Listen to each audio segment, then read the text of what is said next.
Alright, welcome back. So this company contacted me and wanted me to review this. Most of you see this and know that's an SBA3. I do have it taped and labeled, as well as my other two SBA3 braces for a reason.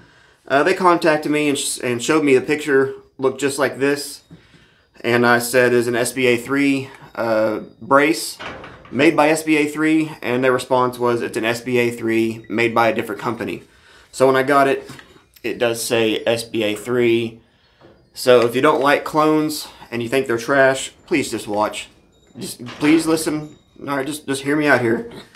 Alright, so I did weigh all three of my SBA3s that I have. My SBA3 on my 5.56, which is this one, 206 grams. The one on my M&P 22 pistol is 202 grams. This one is 190, so it's lighter. Well, with, lighter materials, it's got to be trash, right? Oh, let's go ahead and get on into that.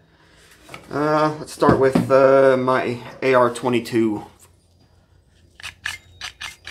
Here's the spring.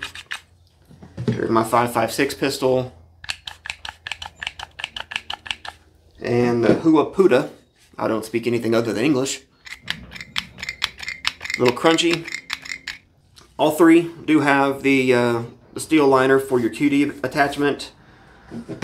One big visual thing that sets this apart from the legit SBA3s, they have this strap with this little tab that's heated up. It's a little sharp. A couple times I caught it under my ear. However, the Huapuda doesn't. It looks completely different. This is a more slim, sleek, out of the way look, in my opinion.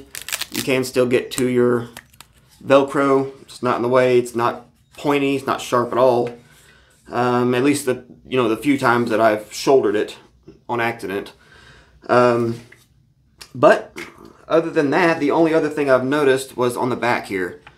If you look underneath the back plate where it says SBA3 or SB, on the Huapuda on your right side here, or left side, whatever side this is to you, there's a bigger gap right there than compared to the actual OEM. And on the actual OEM, you see the spots on the injection molding. You don't see that on the Huapuda. God, I'm sorry if I'm butchering that. So let's get down to the meat and potatoes about this thing. Both of my SBA3s, it's pretty soft, malleable filling rubber. The bad thing about that is you'll find it like this all the time. It's a pain in the ass. Some people fix it by taking it and tucking it in on itself and then cranking down the strap. Why? That looks worse. On this, the Huapuda, it'll still do that, but it takes a lot more pressure to get that rubber to actually flex. So it's a stiffer rubber. The strap's better. Now, how does this thing fit? Okay, so they all three fit differently. So this is with mine. Yours might be different. Just hear me out here.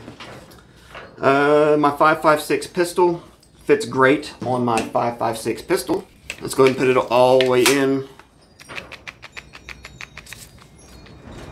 A little bit of movement. Alright. Let's try the Huapuda. It moves considerably less. As you can tell. Yeah. It's a lot stiffer. Now let's try the M&P 22. This is where it was really an eye-opener for me. All the way in.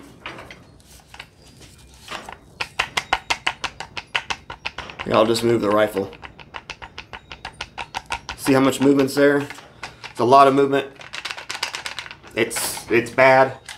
And that's why I think this has a place. For one, it's cheaper. And just a simple change, putting on the Huapuda. The company's gonna hate me by the end of this video.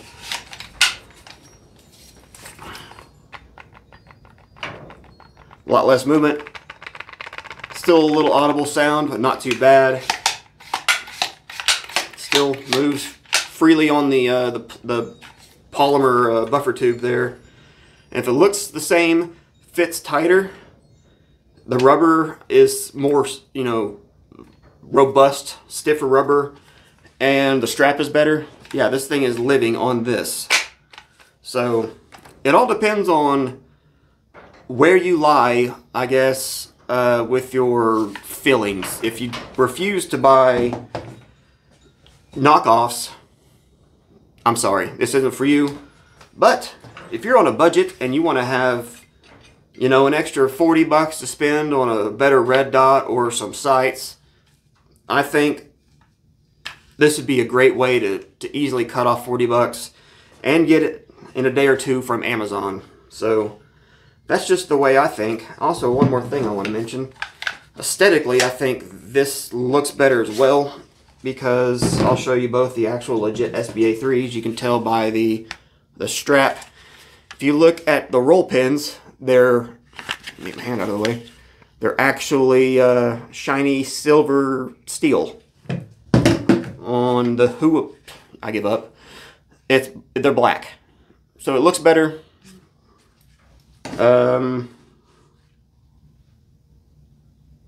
I think overall this just looks a lot better. It's showing a lot less mold marks as well. Let me put my finger right where there's a mold mark. Right there. I'm not sure how well you can see it. But exact same spot. There is nothing on the H word. The only negative thing I've seen about this, which you're not going to see it once it's on a buffer tube, the inside, it looks like they did try to trim it with a rotary sander of some sort, and it kind of chewed it up a little bit. Yeah, you can see right where my ring is, right underneath right there. Just a little chewed up, but that's going back and forth on the lever.